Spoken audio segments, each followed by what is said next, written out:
Saudara Presiden ke-7 RI Joko Widodo mengapresiasi capaian 1 tahun pemerintahan Prabowo Gibran. Jokowi menilai kinerja pemerintahan Prabowo berjalan baik meski ada beberapa catatan.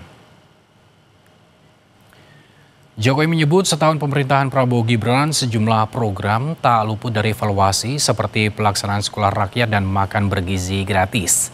Tapi secara umum Jokowi menilai pemerintahan Prabowo Gibran dalam setahun ini berjalan baik setiap evaluasi dan koreksi telah dijalankan oleh Prabowo.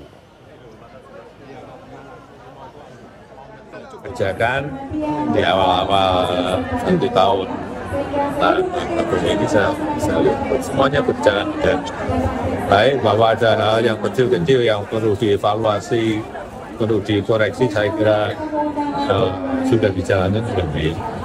Evaluasinya baik yang berkaitan dengan sekolah rakyat, baik yang berkaitan dengan makan bergizi gratis, baik yang berkaitan dengan progres. Kita melihat berjalan dengan baik, dan itu diapresiasi oleh masyarakat.